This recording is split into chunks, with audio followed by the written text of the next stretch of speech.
This is a comment on this U.S. vet who cut down a Mexican flag flying above a U.S. flag in Reno.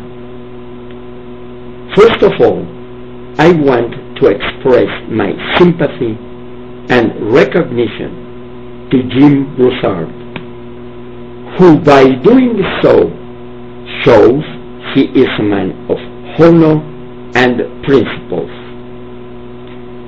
Reno is American soil, and the American flag must wave over all others at all times, and everyone who lives in the U.S. should be reminded of it.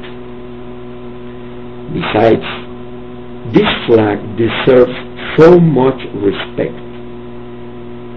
So many brave men and women have died for it and its ideals.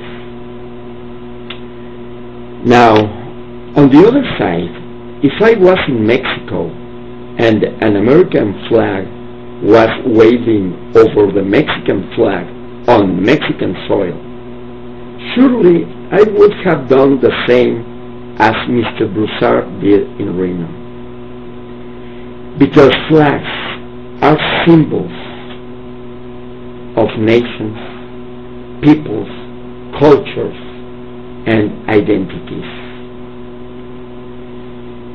Now, I really do believe that people who enter another country and plan to make a living there should respect the laws and try to blend to the mainstream culture of that country. One thing is being proud of your heritage, and another is being disrespectful to the native nationals. America is the land of immigrants. It was built that way, but those immigrants should be grateful to their new homeland, and they should show it off.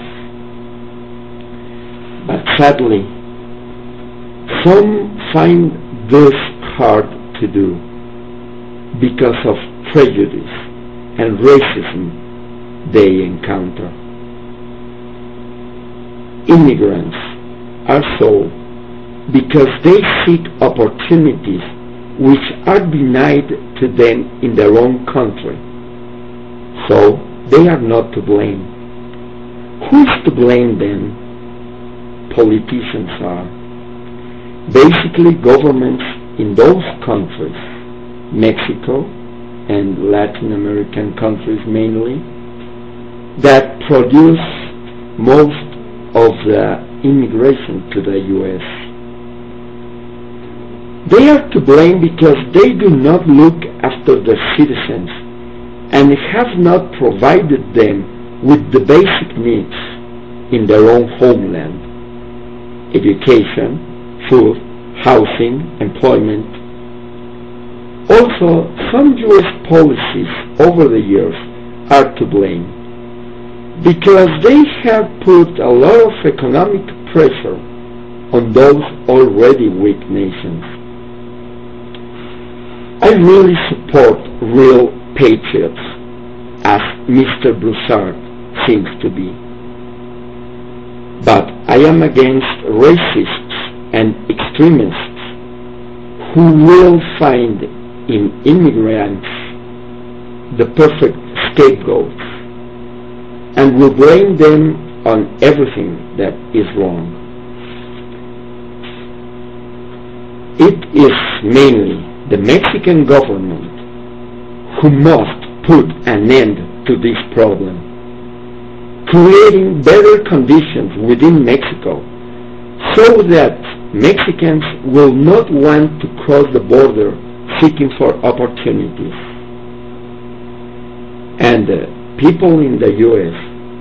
should put aside prejudice and paranoia on Mexican immigrants, because if they come and stay here, it is because in some way or another they are needed. And speaking of flags, there's some funny things. In Mexico, it would be illegal to wear, buy, or sell clothes, shorts especially, wearing the national colors. Funny thing, I bought this somewhere along the border in the United States.